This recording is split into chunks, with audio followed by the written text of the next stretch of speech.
नमोस्तुचारश्री। प्रेमलता जैन आगरा उत्तर प्रदेश से आपके श्री चरणों में अपनी शंका रख रही हैं। हे गुरुदेव, जीव के आयु का निर्धारण किस कर्म से और कैसे होता है, कृपया समाधान करें।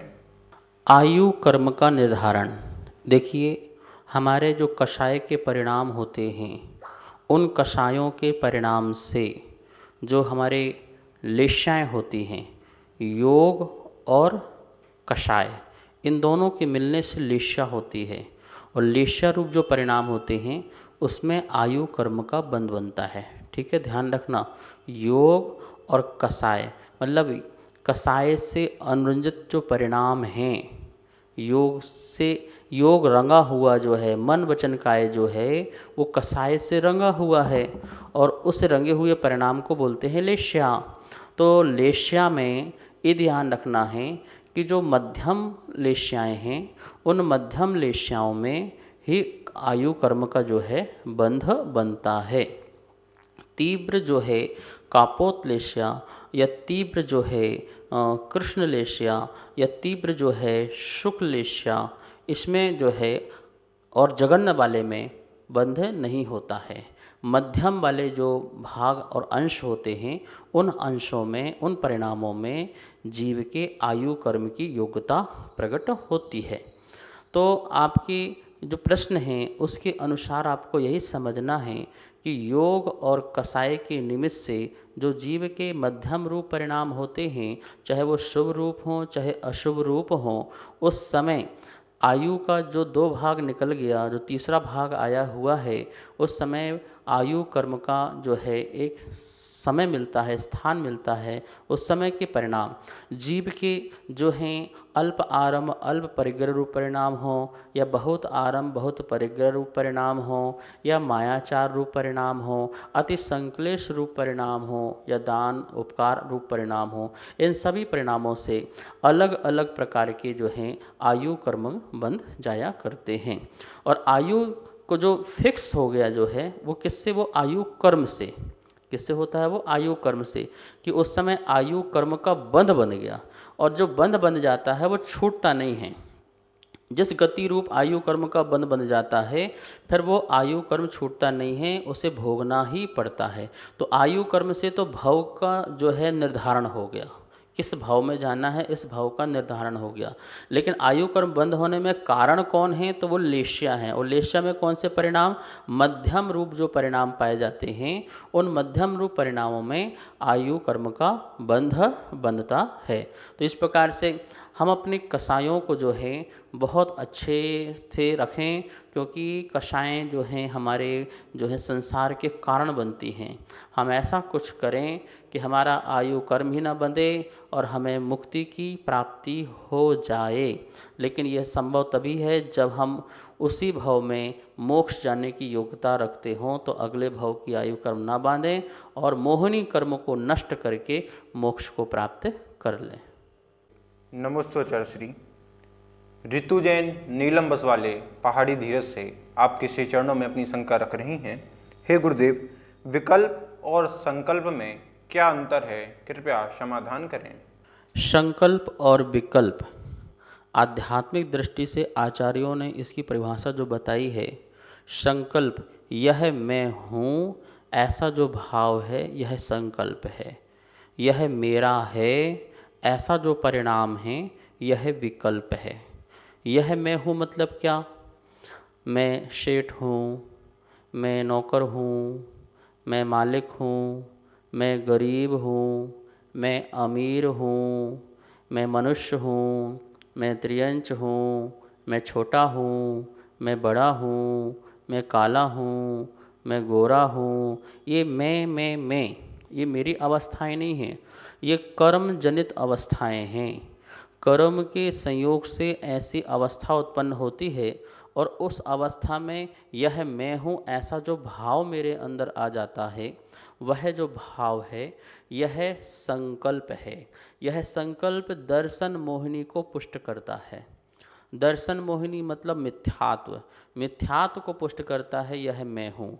और इसी प्रकार से यह मेरा है, ये मेरा शरीर, ये मेरी दुकान, ये मेरा मकान, ये मेरा घर, ये मेरा परिवार, ये मेरे बच्चे, ऐसा जो भाव है, ऐसा जो परिणाम है, जगत के पदार्थों में ममत्व परिणाम रखना, स्वामित्व रखना, अधिकार रखना, उसके अधिपति बनने की अपने मन में भावना रखना कि ये मेरा है, ऐसा जो परिणाम वह विकल्प है। तो मैं और मेरा, ये दो चीज़ें हैं, ये दर्शन मोहिनी संबंधी वस्तुएं हैं।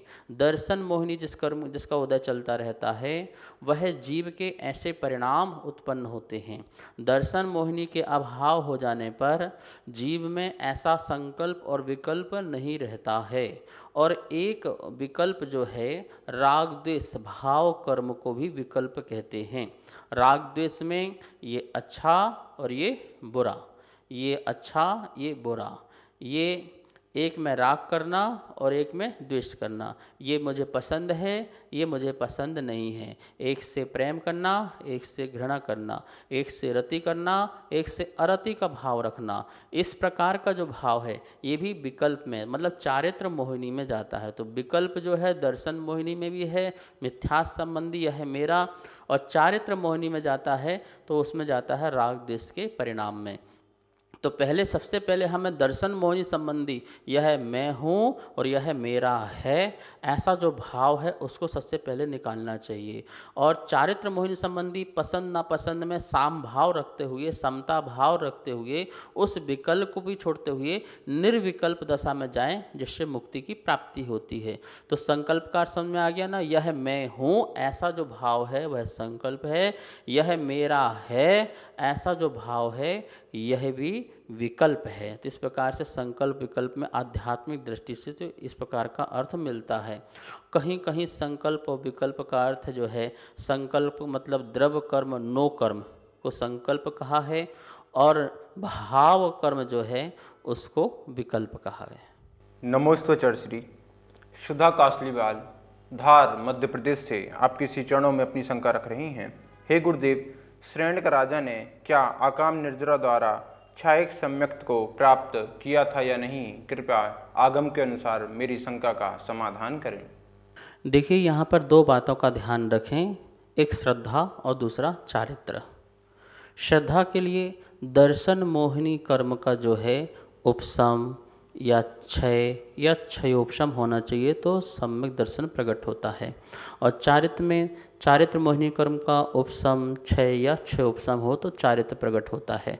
जो क्षायिक चारित्र है वो उसका चारित्र से कोई किसी प्रकार से लेना देना नहीं है। क्षायिक सम्यक दर्शन जो है दर्शन मोहिनी कर्म के क्षय से प्रकट हुआ। किससे प्रकट हुआ? दर्शन मोहिनी का क्षय किया तो वह प्रकट हुआ। अब ये अकाम निर्जरा जो है वो चारित्र मोहिनी कर्म के क्षयोपशम से होती है, ठीक है ना। चारित्र मोहिनी कर्म का क्षयोपशम होगा तो अकाम निर्जरा का भाव आएगा। अकाम निर्जरा मतलब त्याग तो किया पर इच्छा नहीं है, त्याग किया पर इच्छा नहीं है, अंदर से तो है लेकिन मजबूरी, बस हमने त्याग कर दिया, नहीं मिल रहा इसलिए त्याग कर दिया, प्राप्त नहीं हो रहा इसलिए त्याग कर दिया, ठीक है। त्याग किया है इसलिए वो आकाम निर्जरा है, वह हमारी मोक्ष मार्ग के लिए निर्जरा नहीं है, लेकिन हमको पुण्य आदि की प्राप्ति हो जाती है तो उस आकाम निर्जरा से हम जो है भवनेत्र आदि में जन्म प्राप्त कर लेते हैं। तो ये वो चारित्र का विषय हो गया। आकाम निर्जरा जो हो गया वो चारित्र का विषय हो गया, और जो ये श्रद्धान वाला विषय है वो दर्शन मुनि के क्षय से होता है।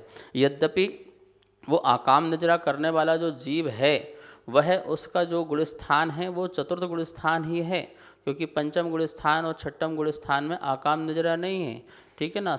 वहाँ सकाम निर्जरा है, वहाँ पर मोक्ष मार्ग के लिए निर्जरा है, और चौथे गुणस्थान आदि में आकाम निर्जरा है। तो सम्यक दर्शन के काल में उसने जो आचरण रूप कार्य किया, आचरण संबंधी जो कार्य किया उसमें उसने आकाम निर्जरा के कार्य किए, जिससे उसको जो है स्वर्ग आदि की या अभ्युदय की प्राप्ति होती है, तो स्वर्ग आदि की संपदाएं की प्राप्ति हो जाती है।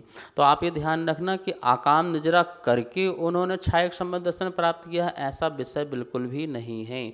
वो श्रद्धान का विषय है, वो श्रद्धा से उत्पन्न होता है, विशुद्ध है। श्रद्धा से उत्पन्न होने वाला जो भाव है वह छायक सम्यक्त है, जहाँ पर चल मल अगाड़ भी दोष नहीं लगते हैं, ऐसा वो छायक सम्यक्त है।